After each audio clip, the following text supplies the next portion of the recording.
Hi, welcome to Story Time. Today we're going to read The Digging-est Dog by Al Perkins and illustrated by Gurney.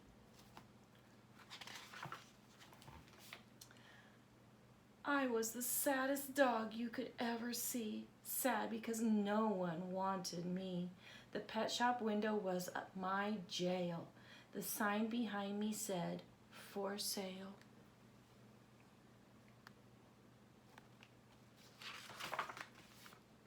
I was tied to a bare, hard floor of stone. I could not even dig for a bone. I was living all of my life alone, a dog that no one wanted to own.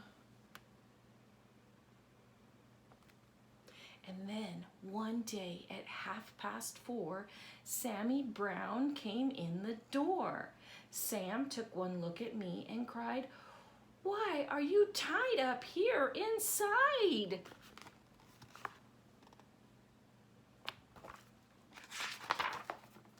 I've always wanted a dog like you, so I'll tell you what I'm going to do. I'll take you out to the farm with me. You'll play outdoors where you should be. I felt as happy as a pup when Sam paid the man and picked me up. He rubbed my ears, he scratched my head. "I think I'll call you Duke," he said.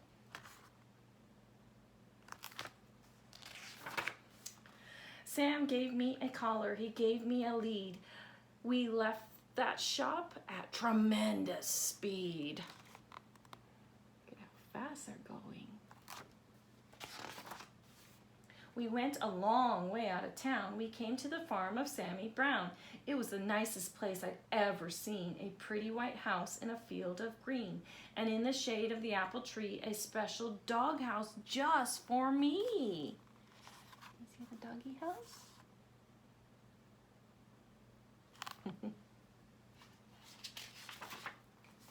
Next morning, while Sam did his chores, he let me run and play outdoors. I'd never played outdoors before. I always lived on that hard floor.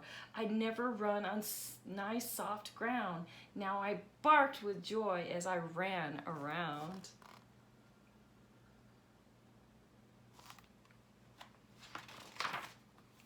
Sam looked at me and scratched his head. "Duke, you need some friends," he said. He blew his whistle, he blew a blast, and many dogs came running fast.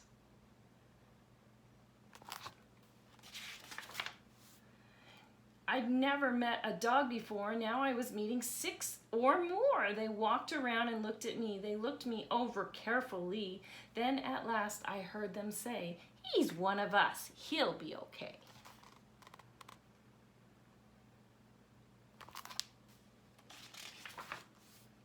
One dog, who wasn't very big, suddenly began to dig.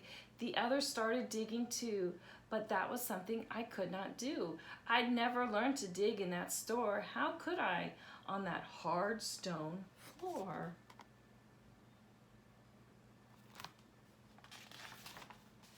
I tried to dig, but at last I couldn't. I wiggled my paws just wouldn't. I fell on my ear, I fell on my face, I fell on myself all over the place.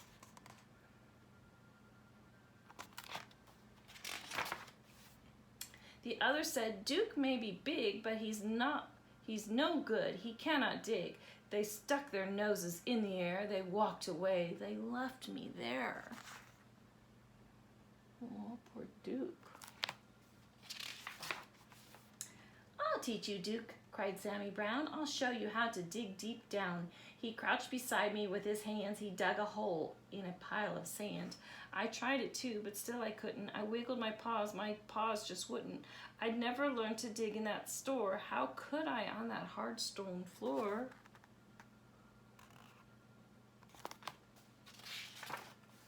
Sammy sighed. I almost cried. My eyes and nose were full of dirt. My paws and claws and elbows hurt. I had a pain across my back. I knew I'd never get the knack. Poor Duke. Sam felt sad and I felt bad. If only I could make him glad. We both knew I'd never get it right. Sam and I couldn't sleep that night.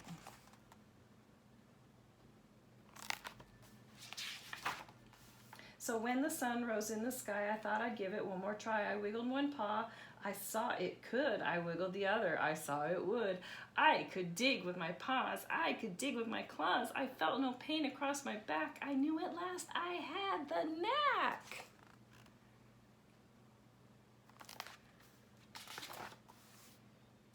Sammy Brown looked out at me. He saw me digging happily. Good for you, Duke, Sammy cried.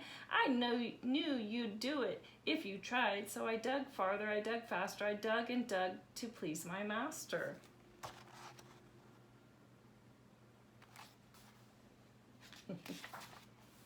I dug up grass, I dug up weeds, I dug up daisies, I dug up seeds, I dug up the fence, I dug up the gates, I dug up the garden of Mrs. Thwaites.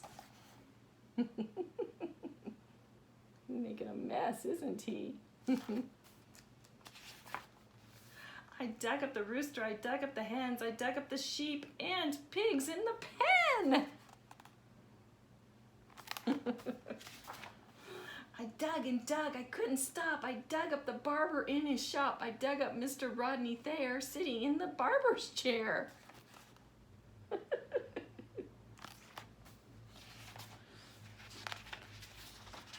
I dug my way right through the town. I dug a lot of buildings down. I was having so much fun. I dug up Highway 81.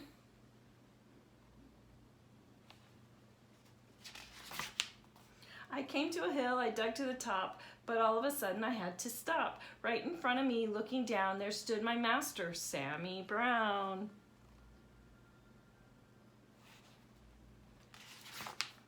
Sam didn't smile or pat my head. He only glared at me and said, I'm sending you back to that animal store. They'll tie you to that hard stone floor and you'll never, never dig anymore. Oh no. I couldn't run, I couldn't hide. Dogs came at me from every side, and then suddenly I knew there was just one thing to do.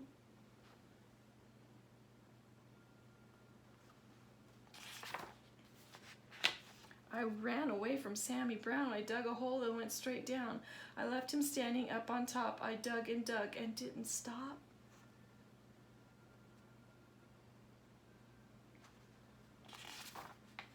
How deep I dug, I couldn't tell, but soon I found I'd dug a well. Mud and water up to my chin. What a fix I now was in. I started to sink. I started to yelp, help! I yelped, help, help, help, help! I couldn't hear them way above my head. I couldn't hear every word they said. One dog growled, he wrecked our town. This serves him right, just let him drown. But Sammy cried, Duke, you've been bad. You made me sad instead of glad. But we're not going to let you die. We'll get you out, at least we'll try.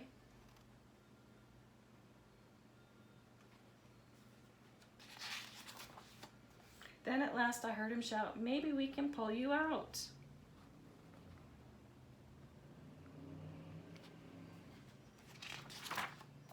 Slowly, slowly, down they came, each dog part of a long dog chain. I reached up, I touched a nose, I felt them lift me by my toes. Slowly, slowly, bit by bit, they dragged me up out of the pit. That's pretty amazing, huh? I thanked the dogs and Sammy Brown, and then I started back toward town. I knew I had to dig once more to fix things up as they were before.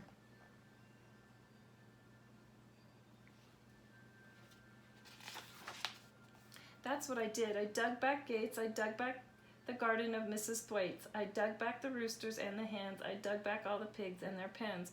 I dug all day in the summer sun. I dug back Highway 81. I dug back everything in town, everything that I had knocked down.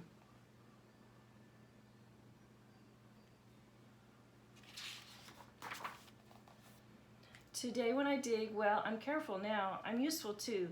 Sam lets me plow. He'll never send me to that store or tie me up on a hard stone floor. My dog friends watch and wonder why they can't dig as well as I.